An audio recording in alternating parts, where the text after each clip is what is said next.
Welcome back to CityLine. With me, I have a very familiar face, and I'm going to tell you, sadly, it is a face that we will see limited in the role that they are in now. But this next segment is about looking at what they have done and saying thank you, and then looking forward to the future. Would you please join me and welcome, we say, former City Council member for District 3 and CEO of Momentum Professional Strategy Partners, Keith Blocker. Welcome back, my dear. Good to be here. I said to you before we opened up the show, in my 28 years of sitting in this seat and living in Tacoma, I have yet to see another council member so highly celebrated as you have been, as you say goodbye to your 8 years on the council. What has that been like for you? I mean, if you hear the screaming and the music and the cheering, it's because there's another going away party happening for you. What inspired you initially, Keith, to serve on that Tacoma City Council? Because your background in so many ways has contributed to this role. What was it that made you say yes? I mean, growing up in Philadelphia, I had the privilege of seeing African American mayors run the city, and that was inspiring. And then, growing up in poverty and having all the different struggles that I faced, watching my mother struggle, I just knew I wanted to be a part of making changes in my community. And then I had the privilege of moving to Tacoma and meeting Harold G. Moss, the first black mayor of the city of Tacoma, just an amazing soul, amazing man. And watching him lead and watching individuals like Lal Kwasim lead, watching our current mayor, Victoria Wooders, lead, watching Congresswoman Strickland lead, just having all those inspirations and watching those leaders in our community make a huge impact is definitely what inspired me. And you have, during your 8-year term, and you are, first off, you are extremely brilliant and very humble. That's what I've come to know about you. Because your history of housing insecurity, of being on the streets with your mama, but then you also have an extra challenge, and that is something that I didn't know until after I interviewed you for the first time, and that's your vision. Would you share that with our audience? So that's an interesting story. So I have macular degeneration. It's a disease that I acquired. It's genetic. You can only get it when your mother and your father have the same trait. So it's called Stargardt's disease. I think my vision started to decrease when I was about 19, and probably from 19 to the age of 22, it just kind of flatlined to, I want to say, about 2200 vision. So what 2200 is, if I'm 2 feet away, you could see the same thing 20 feet away. Okay. Or 20 feet away to 200 feet away, right? And I didn't know I had the disease until I moved to Tacoma at the age of 25 when I was diagnosed. So that's been a huge challenge, just living with the visual disability. I don't drive, so that creates more challenges in terms of getting around. But it's also a disease that people don't know about, right? Like, I gotta tell people, so oftentimes if I'm reading real close, I get comments like, man, you need some glasses, or, what's going on with your eyes, that kind of thing. So it's a struggle that thank God for my wife, who has just been so supportive. Ms. Christina Blocker, let's just name her. Ms. Christina Blocker, who has been with me every step of the way, didn't see my visual disability as a deficit. She saw it as something that helps make me stronger. So she's right. But yeah, it's definitely, it's not easy getting around. But I think about other people and their challenges.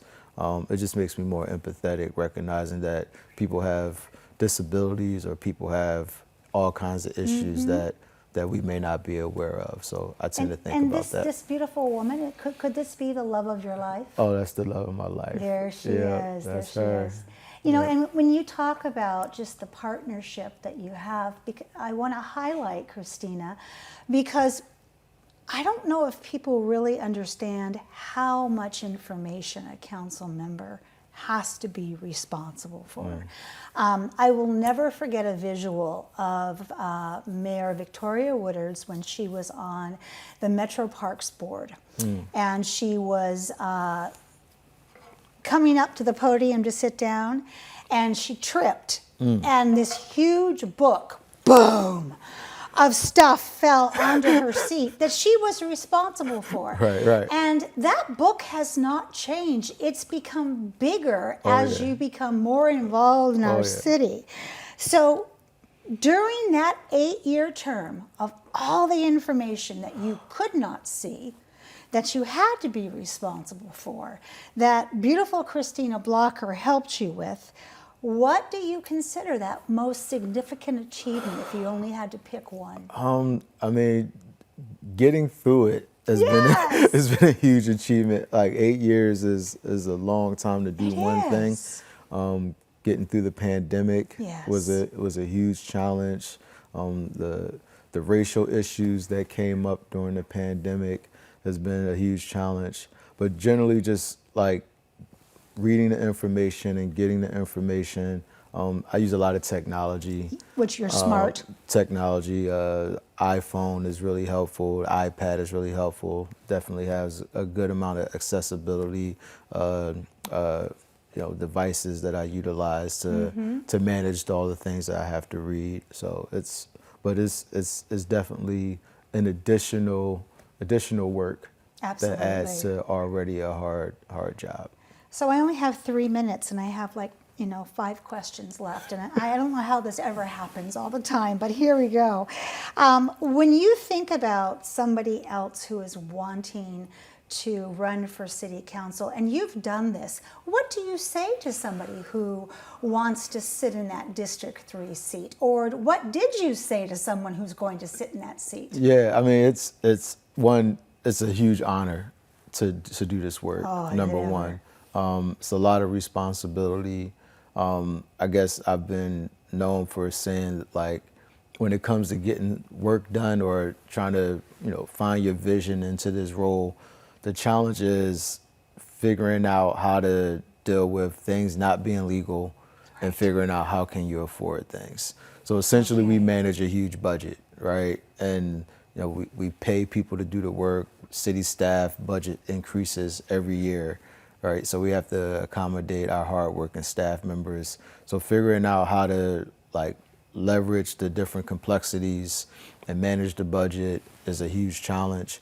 And then finding where your passions align within that. Yes. Oftentimes I've been told, Councilmember Blocker, that's just not legal for us to do. State law says we can't do this. Federal law says we can't do that. It doesn't stop you, does it? No, it doesn't stop me. But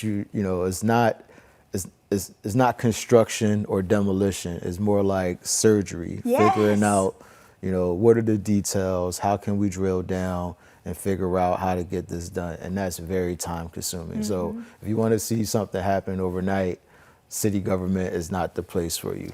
However, though, I will quote our former president, Barack Obama, when he says, surround yourself with people who can push things over the finish line. Oh, yeah. And that's what you have been so successful with. Oh, yeah. You didn't let the things that could have stopped you, COVID, George Floyd, Manny Ellis, your vision, your history of being unhoused, all of those became things that you used to make your time full of greatness. And we're going to miss you. I don't know how we're going to move on without you.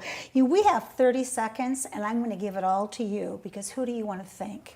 Got to thank my wife. Yes. She sacrificed so much of my time. My 2 boys, KJ and Idris, they gave up a lot of time over the 8 years to help me be successful in this role. I kind of mentioned a few other names, Lal Qasim, Mayor Woodards, Congresswoman Strickland. And also I want to give a thank you to former council member Lauren Walker Lee. She stepped up and said, you know what, I would love to see you in this position. And she kind of, really helped a lot of other people get on board with my initial campaign. So I'm so grateful for her for that. And I am grateful for you. Thank you for giving us the best of you for 8 years.